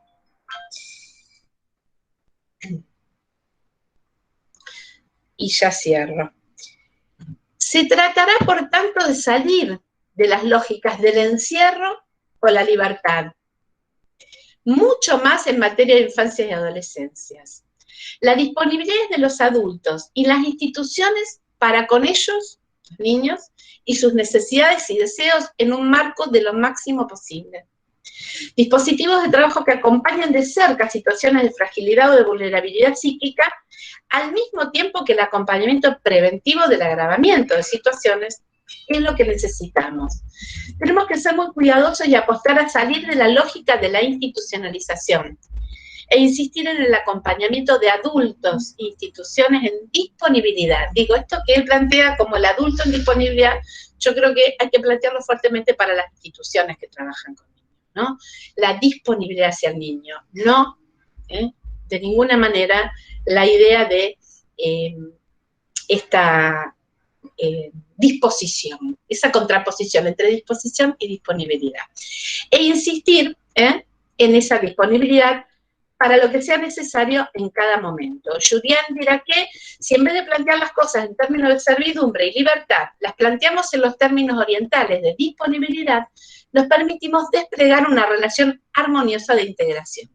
Por supuesto, la armonía siempre está disruptivamente invadida, ¿no? En lugar de apartarnos de la situación para volvernos independientes, meritocracia y otras variantes de la individualidad e independencia, la disponibilidad nos inserta en ella, en la situación, y nos lleva a explotar sus recursos sin confrontarla. Él plantea pensar otro modo de relación de un yo desarmado e implicado en las solicitaciones del entorno. La disponibilidad valoriza la capacidad de captar, escuchen esto, de captar sin suponer. Patologización sería lo opuesto. De escuchar sin proyectar en el otro lo propio. Y de entender lo inesperado. Pandemia en este caso. Y muchas otras, ¿no? Nada más necesario para cuidar a los niños y adolescentes en este momento de aplanamiento de tiempos y espacios y transformaciones en la producción de la subjetividad que sostenernos como adultos en disponibilidad. Momento en el que no tenemos nada claro y no sabemos hacia dónde irá el mundo, pero también sabemos que somos parte de él. Es momento de captar sin suponer, de escuchar sin proyectar en el otro nuestras representaciones y de seguir trabajando para entender el inesperado que estamos habitando. Hasta aquí llegué, me voy a apurar porque me estoy quedando sin batería, si desaparezco ya vuelvo.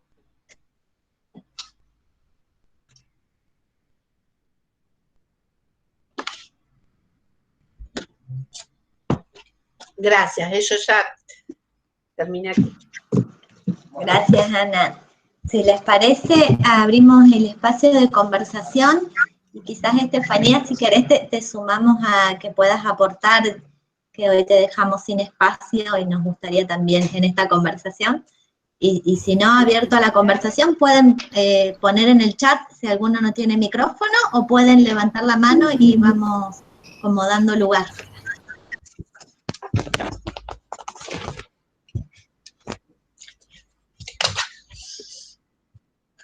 Si les interesa, Paula, les comento un poquito cómo venimos trabajando en este momento de pandemia.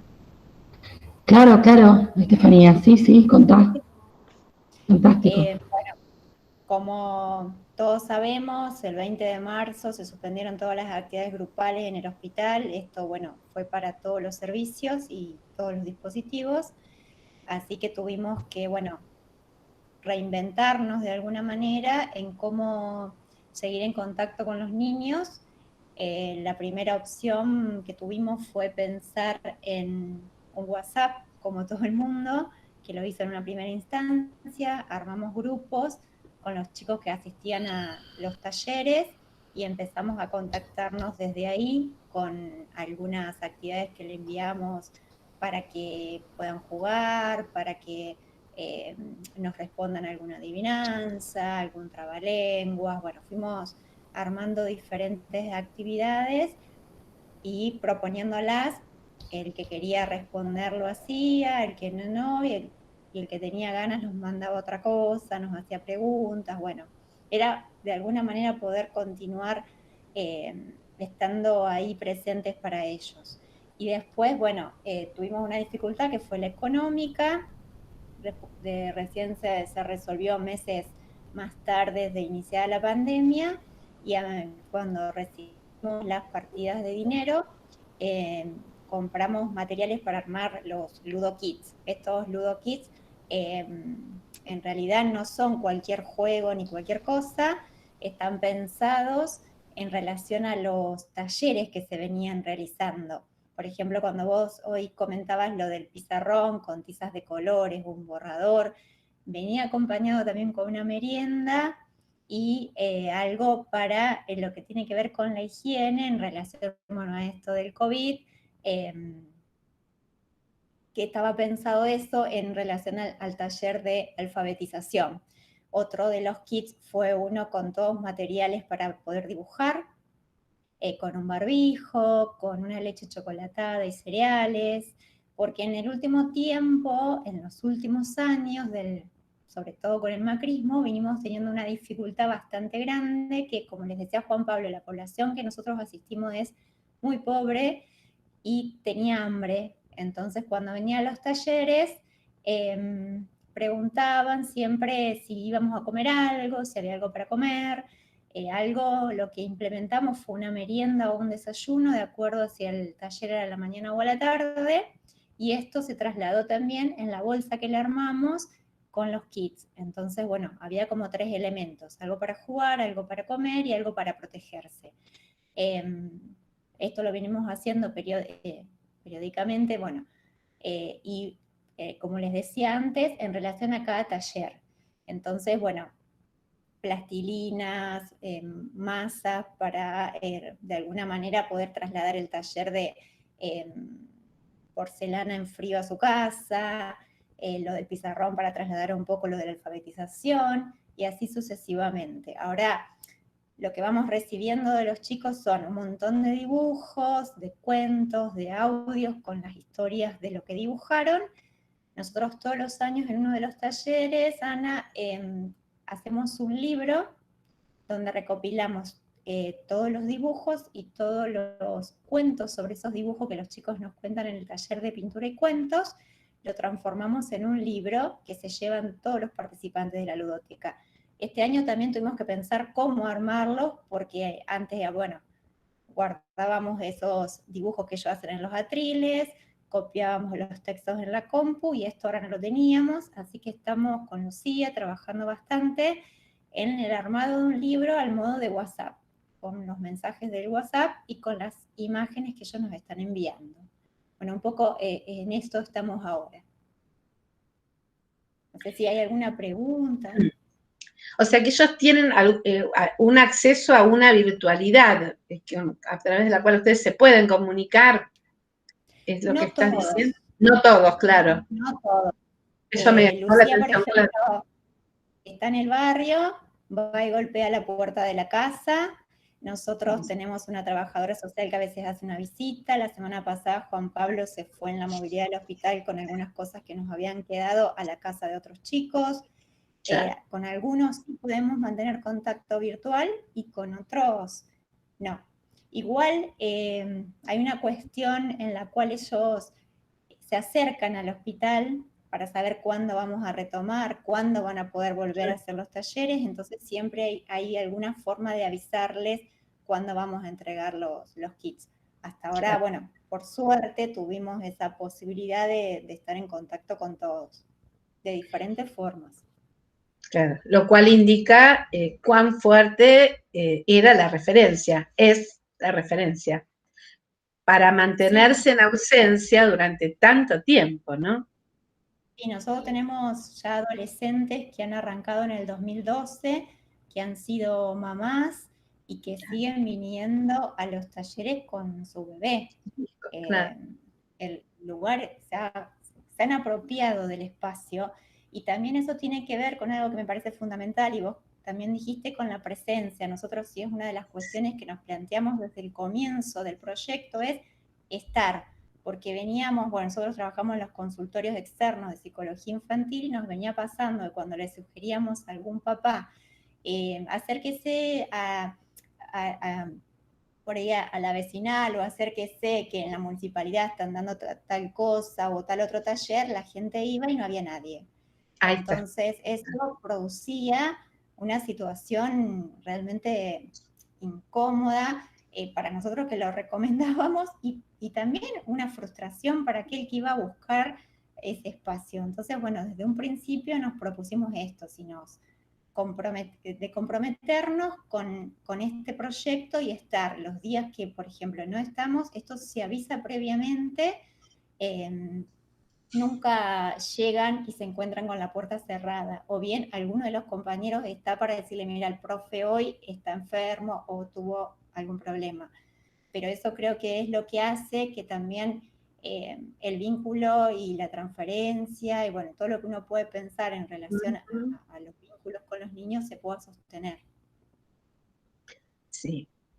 Sí, yo pensaba también, digamos, aquí en Rosario, en muchas experiencias, en muchos dispositivos han quedado truncados absolutamente, ¿no? Y incluso, bueno, personal de talleristas ha tenido que dejar de asistir a los lugares de trabajo, y yo pensaba, bueno, ¿por qué poner tan en pausa la dimensión de la presencia que es ineludible o imprescindible en algunas situaciones, sino en otras? Digo, porque, bueno, justamente ustedes han hecho otra cosa, y me parece que es muy valioso. No todos los dispositivos de juego grupal han sostenido esta doble situación de presencia y virtualidad.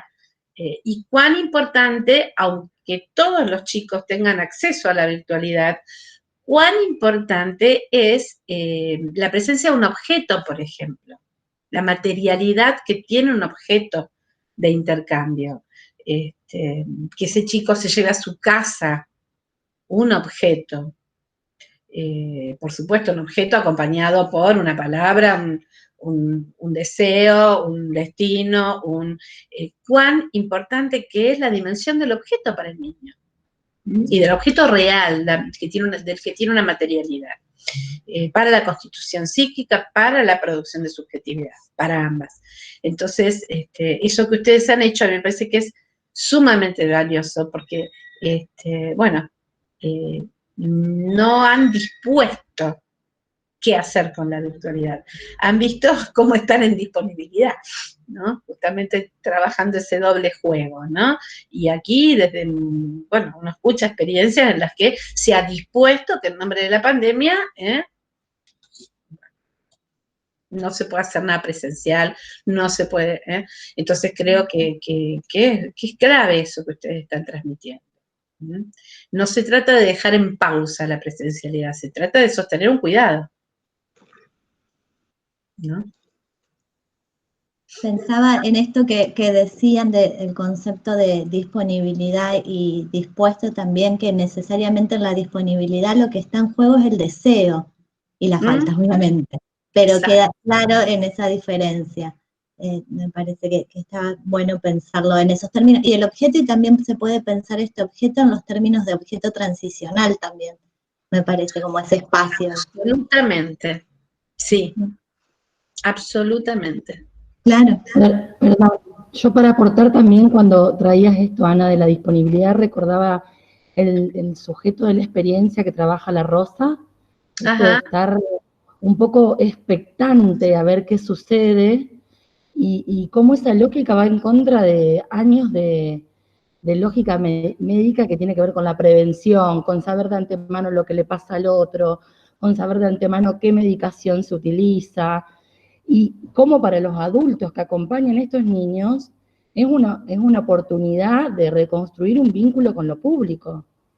Cualquier otro adulto que acompañe a estos niños que pasan por la ludoteca es reconstruir un vínculo con lo público que históricamente se dedica a la lógica del asistencialismo y la prevención. Es a contrapelo, me parece fantástico. Sí, sí, pienso que de la prevención pensada desde una proyección de lo que vendrá, porque hay otras formas de pensar la prevención también, ¿no? De hecho, lo que ustedes hacen es eminentemente preventivo. Por supuesto, prevención desde la lógica médica, claro. Prevención desde la lógica médica, no del trabajo de lo comunitario y pensando estrategias en lo social. Como vos decías hoy, estas prácticas pueden parecer más difíciles o de mayor apuesta, pero a lo largo del tiempo demuestran sus efectos pasados muchos años. Sí. Por lo tanto, económicamente, en términos financieros y simbólicos, son una gran apuesta. Sí, claro. Entonces, y no son más caras. No son más costosas. No son más caras, no son más costosas. Ni siquiera son más costosas económicamente. Digo, es un Exactamente. argumento realmente absurdo. Sí, y pensando en la cuestión de la lógica de las instituciones totales, hay muchos centros de salud que han cortado con espacios comunitarios porque se han visto muy abocados a la cuestión del COVID, y ha sido muy difícil traccionar para no quedar patinando en el triage y en la detección de caso por caso. Claro. Ha sido muy complicado en los territorios. Claro. La verdad quiero aportar una cuestión de que esto de que te traes, Lauri, de atención primaria y del centro de salud, cómo también lo que produce también esto de la cercanía, el centro de salud seguía abierto, seguía dispuesto, seguía disponible, y las atenciones se fueron cada vez aumentando en relación a no solamente atender COVID, ¿sí? Digo, atención primaria quedó disponible en el sistema de salud para poder, ¿no?, seguir atendiendo las problemáticas que se seguían presentando en la comunidad. Entonces, ¿qué sentido, nos preguntábamos, qué sentido tenía no propiciar alguno de estos encuentros también que tienen que ver con el cuidado de la salud mental, de la familia, de los niños, de las niñas? Así como, porque si no quedaba todo muy adherido a cuál es la urgencia, ¿no? En realidad se van a aumentar las situaciones de urgencia si seguimos disminuyendo este tipo de situaciones, y por eso, bueno, en algunos equipos, digamos, que se trabajó, que se charló, y que fue trabajado también con la región salud, acá en la ciudad de Santa Fe, como para poder articular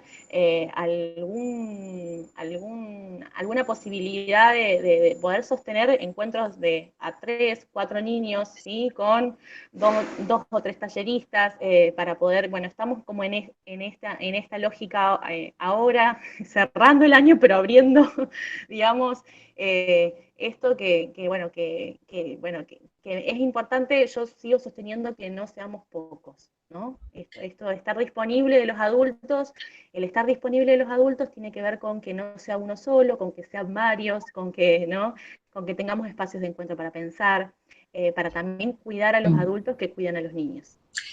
Bien. Sí, yo me quedé con eso que vos decías, Lucy. No podíamos esperar una pospandemia para saber lo que sabemos hacer. Para mí eso fue, y eso no es sin un equipo. Claro. Sí, yo me quedé pensando, bueno, agradecerles la mesa, que estuvo buenísima. Me parece que poder recuperar la experiencia de la Punta del Ovillo una vez más, porque han estado en otras instancias de capacitación, sigue dándole valor a la práctica de los compañeros que siguen haciendo invención en bueno, en lo que implica las prácticas de infancia y adolescencia, que siempre son complejas en ámbitos de marginalidad y de vulnerabilidad, pero también, sobre todo en este contexto.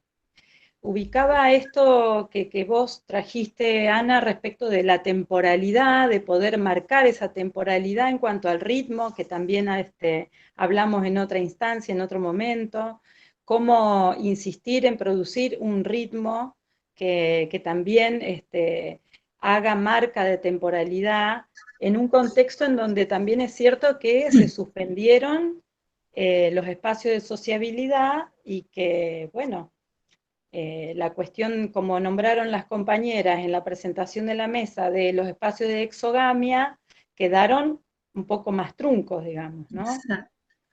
En este sentido, me parece que, bueno, que la punta del ovillo viene a insistir en esa apuesta de sostener ese espacio de sociabilidad y se constituyen como ese lugar de referencia tan imprescindible en las infancias, digamos, ¿no? Y por otro lado pensaba también que, bueno, que hay algo del orden de la pérdida en la pandemia que es inevitable.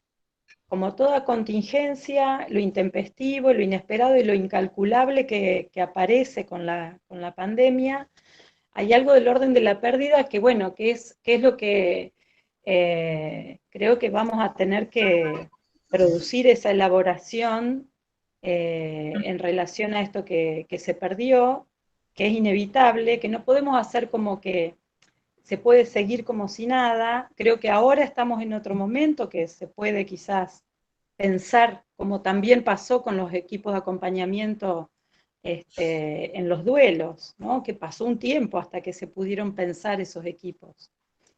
Entonces me parece que también esta dimensión que implica el lugar de lo que se perdió respecto de la pandemia en tanto cambio.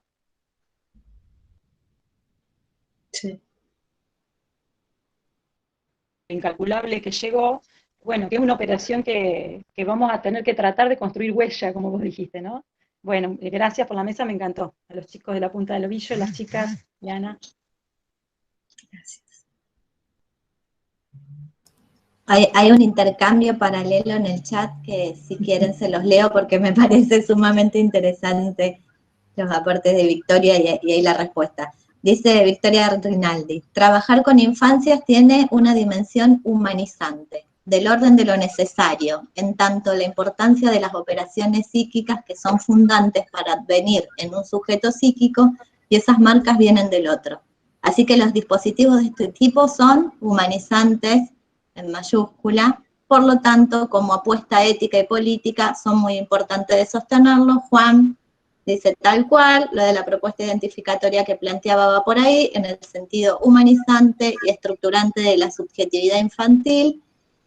Felicitaciones, siempre lo vamos a defender, le contesta a Victoria, que creo que todos estamos de acuerdo con eso, y digo algo de nuestra introducción que tenía que ver con introducir algo esto de los oficios del lazo, que somos trabajadores de los oficios del lazo, también tenía que ver con esta propuesta identificatoria y humanizante que queríamos poner ahí. Sí, yo quería decir algo. La palabra deshumanizante viene atravesando a muchos equipos, porque no en todos los lugares se ha podido sostener, porque no había equipos previos, éramos pocos a lo mejor, o por licencia, o se han desarticulado algunas cuestiones.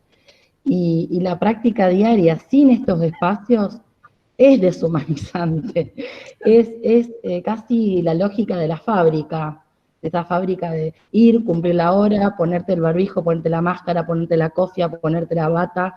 Si vas al baño te lo tenés que sacar, si atendés al paciente, y empiezan a aparecer otras cuestiones de lo doloroso, no solo de los pibes que circulan en los barrios, que ya conocemos esa realidad, sino de la muerte en algunas familias. Y bueno, es muy complicado esto de sostener el acompañar sin acercarse. ¿Hasta dónde? Claro. Y es todo un aprendizaje. Y los niños rompen todo el tiempo, por suerte, las reglas. Y hace poco un niñito le digo, mira, digo, ¿vos te molesta que yo tenga puesto todo esto para jugar? Sí, digo, pero yo no me lo puedo sacar, le digo. Me dice, yo te ayudo.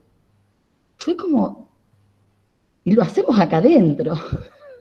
Me saco por lo menos la máscara y la cofia para que me vean los pelos, para que me vea mejor los ojos. Yo uso anteojos encima.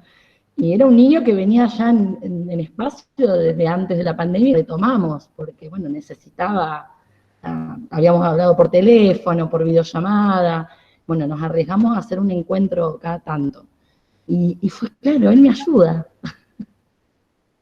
Y esta devolución donde los niños también nos donan su saber, es muy interesante que los centros de salud tengan estos lugares y se pueda laburar con otras instituciones también, no solo con los centros de salud.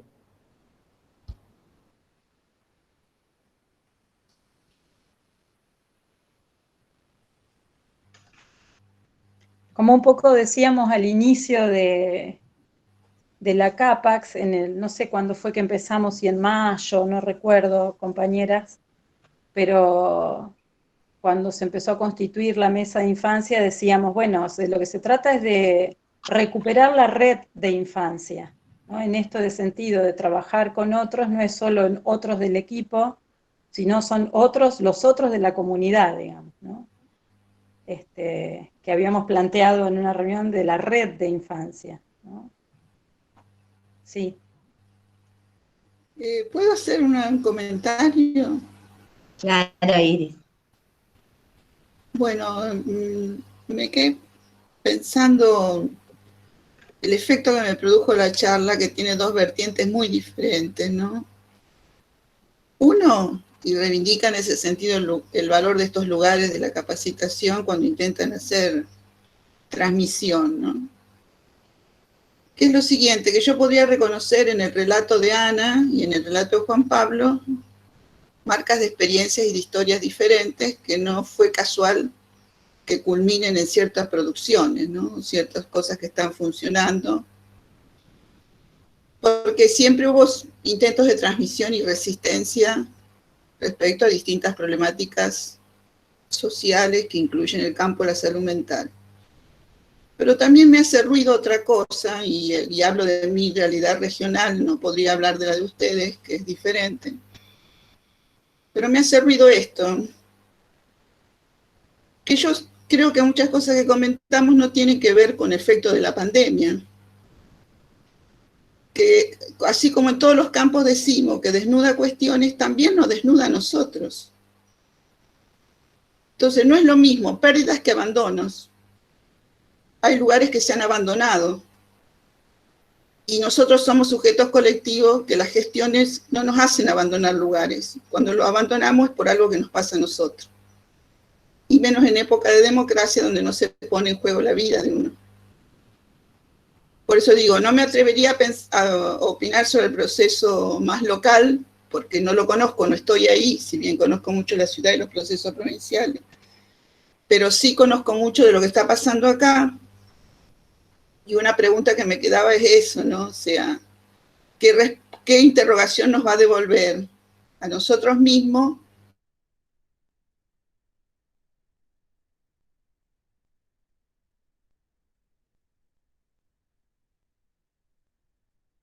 Se cortó, Iris, no sé si nos escuchás vos, pero no se te escucha ahora.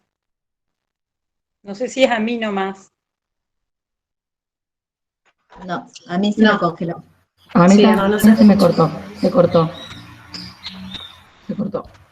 Qué lástima, porque estaba interesante. Sí. Bueno, a lo mejor ver. vuelve. Seguramente va a volver.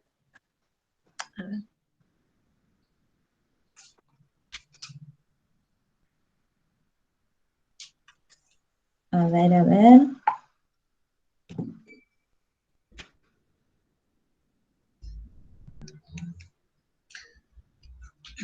Qué lástima, porque la verdad que el planteo es bien interesante porque nos implica Sí. fuertemente, ¿no? Y da cuenta de que algo de lo colectivo está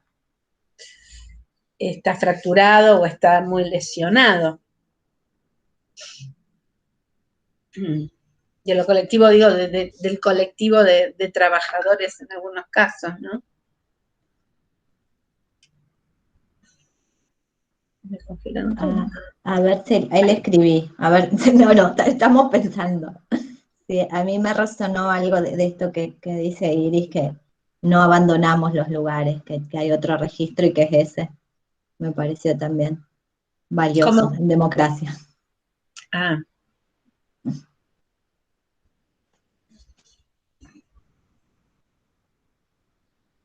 A ver si me dice si retoma o no. Bueno, mientras tanto, podemos, si alguien quiere un aporte, una pregunta, y después la hacemos retomar si puede volver. Yo lo que pensaba era esta lógica de lo... ¿volvió? Ajá, ahí la vemos. ¿Iris? Ahí está, ahí está. Iris, no solo te que nos congelaste. dejaste todos mudos, dale. Prendete el audio, Iris.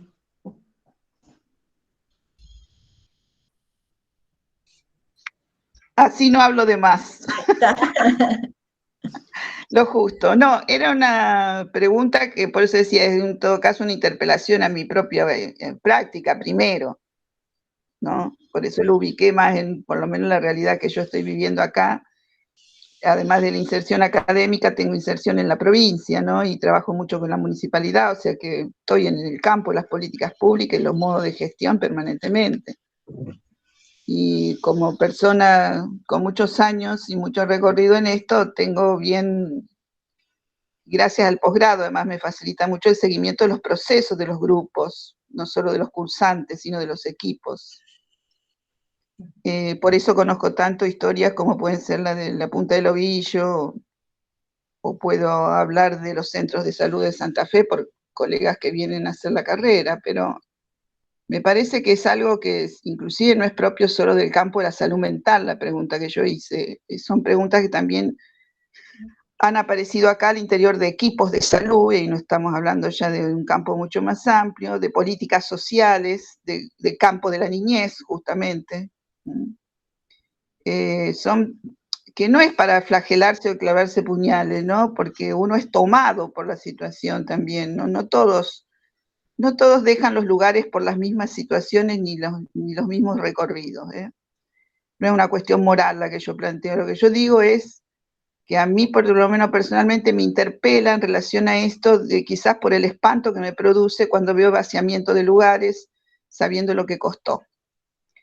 También la historia me enseña que no es tan difícil retomarlos. Hay historia social y pueden ser otras personas, lo que sea, pero está bueno que el ámbito de capacitación muestre lo potente, lo positivo, lo que se sostiene, lo que produce. Eso está bueno, porque no podemos estar continuamente flagelándonos con lo que no funciona. Pero también está esto de que yo no quiero que fundamentemos nuestros procesos desde el COVID, porque yo por lo menos no lo pienso así. Claro. Y vamos a ver qué les digo el viernes próximo. Total, va a estar la emperatriz Iglesia y va a ser más fácil. Sí. Te anunciamos al inicio, Iris, todavía no habías entrado, pero anunciamos. Te anuncia sola también. Estoy salvada porque ya no venimos con el hada madrina. Sí, gracias. Se pasa a su propio chivo. Es increíble. No, iba a hablar de otra cosa yo, pero bueno, ustedes provocan. De las pérdidas podemos hablar mucho, de los duelos, pero hablar de lo que dejamos es más difícil. Sí. ¿Puedo decir una cosita respecto de esto que decía Iris, que me hizo pensar sobre todo en atención primaria, donde yo desarrollo mi práctica? Pensaba que cada vez más cuando uno habla con colegas y compañeras y compañeros del territorio, lo que se nota y lo que se escucha es una profunda transformación, una profunda deshumanización, ya que estamos con esto, ¿no? Y que me parece que tiene que llevar a repensar un poco algunas cuestiones de la atención primaria. Es como si nos hubiera llevado puesto ¿no?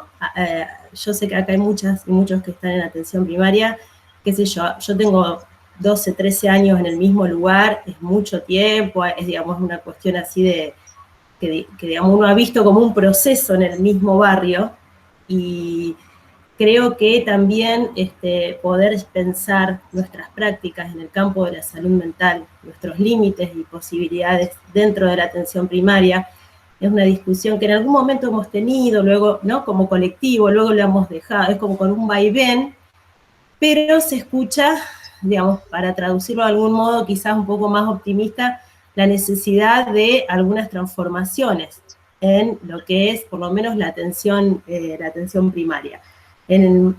Por el tipo de situaciones que se reciben, por las exigencias que aparecen en nuestra práctica, por las demandas, por lo que tenemos que resolver, y esta es como que quedó estancada en, no sé, una idea y un funcionamiento y una estructura de hace 20 años la PS, ¿no? Bueno, eso se me ocurrió. Y me hacías pensar que quizás puede ser uno de los temas a tomar para, como decía, no tomarlo desde un plano moral ni mortificante a esto. A nivel nacional, que yo participo mucho ahí por el Consejo Consultivo Nacional, esta discusión está planteada, yo les digo, una lectura posible. Es la discusión que hay donde se ubica muy claramente el campo de la salud mental como mucho más allá del campo sanitario. Y algo de esto también tiene que ver con los límites del desarrollo de la APS, cuando no encontró la intersectorialidad ni se ligó a movimientos sociales en nuestro país, cosa que en otros lugares de Latinoamérica sí pasa.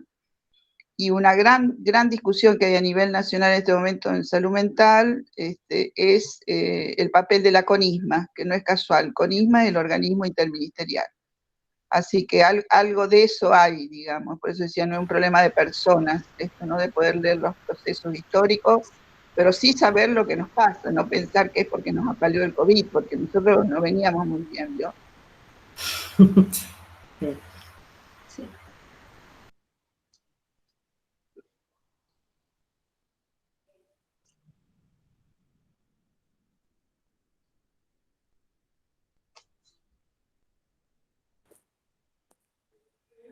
Bueno, si hay algún comentario más o alguna pregunta, damos lugar a un último comentario o algún interrogante y ya estamos en tiempo de cerrar nuestra mesa.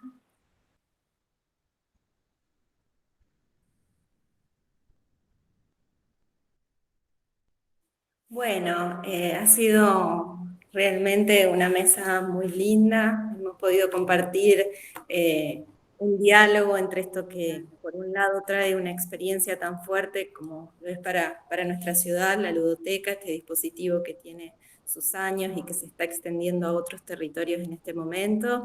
Y por otro lado, este diálogo también tan fructífero con Ana, que bueno, nos permite ahí armar un espacio de conversación que era la intención para hoy, también con todo el auditorio que ha participado y enriquecido la discusión. Así que, bueno, agradecemos muchísimo la participación a todos, a toda la gente de la ludoteca, a Ana también, y a quienes participaron. Y bueno, los esperamos para el próximo encuentro del viernes próximo a las 16 horas, que ese sería el último encuentro de CAPAX, del espacio de capacitación de este año, el 6º, y bueno, esperamos vernos también ahí y poder encontrarnos. Muchas gracias. Muchas gracias a todos. Gracias a todos. Gracias, muchas gracias. Gracias, saludos. Muchos mensajes de agradecimientos en el chat, por suerte. Muchísimo. Muy buena mesa. Sí, muy interesante. Muchas gracias. Muchas gracias a todos y a todas, a todes. Chau, chau. Chau, chau. Chao. Un beso grande a todos. Gracias, Ana.